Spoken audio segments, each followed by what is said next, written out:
नमस्कार मंडळी.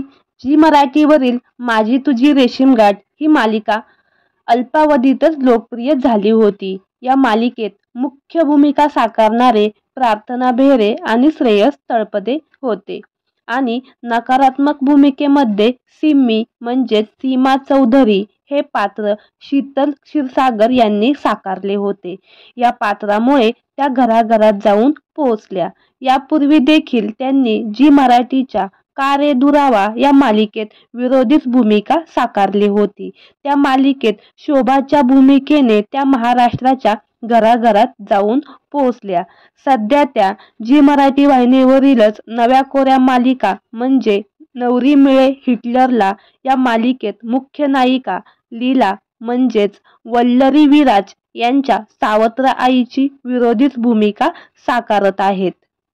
शीतल क्षीरसागर यांना बालपणापासूनच या क्षेत्राचे आकर्षण होते. वयाच्या 5व्या वर्षी त्यांनी बॉलिवूड अभिनेत्री उर्मिला मातोंडकरांचा मासूम हा हिंदी चित्रपट पाहिला होता. त्यावेळी त्यांना मला या मुलीची भूमिका का दिली नाही असं आई वडिलांना त्यांनी निरागस भावनेने विचारलं होतं. कलाक्षेत्राची लहानपणापासून आवड असल्यामुळे त्या नाटकात देखील काम करत होत्या.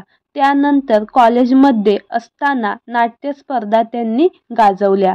1999 मध्ये त्यांनी एक होती वादी या मराठी चित्रपटातून सिनेसृष्टीत पदार्पण केले. हा चित्रपट एका मुक्या मुलीवर आधारित होता.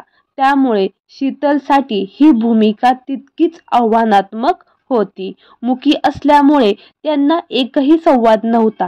केवळ चेहऱ्यावरील हावभावावरूनच तो अभिनय साकारायचा होता. या सिनेमातील त्यांच्या अभिनयामुळे त्यांचे फार कौतुक करण्यात आले. विशेष म्हणजे शीतल यांच्या एक होती वादी या चित्रपटासाठी जवळपास 55 पुरस्कार महाराष्ट्र शासनाकडून मिळाले. शीतल क्षीरसागर यांनी का रे दुरावा, एक होती राजकन्या, आई कुठे काय करते, माझी तुझी रेशीमगाठ आणि आता नवरी मिळे हिटलरला इत्यादी मालिकेत आपली अभिनयाची जादू दाखवली आहे. तर मंडळी, तुम्हाला माहीत आहे का शीतल क्षीरसागर यांचे 50 ओलांडली तरी अजूनही लग्न झाले नाही. त्या अविवाहित आहेत. त्या त्यांच्या आईबाबांसोबत राहतात. आयुष्य खूप सुंदर आणि सुखी आहे. त्याचा मी उपभोग घेते असं त्या नेहमी म्हणतात. तर मंडळी, तुम्हाला शीतल ही अभिनेत्री आवडते का आणि त्यांचा कुठल्या मालिकेतील भूमिका तुम्हाला जास्त आवडली कमेंट करून नक्की सांगा. अशीच नवनवीन अपडेट जाणून घेण्यासाठी आपल्या सफर ताऱ्यांची या यूट्यूब चॅनलला नक्की सबस्क्राईब करा. धन्यवाद.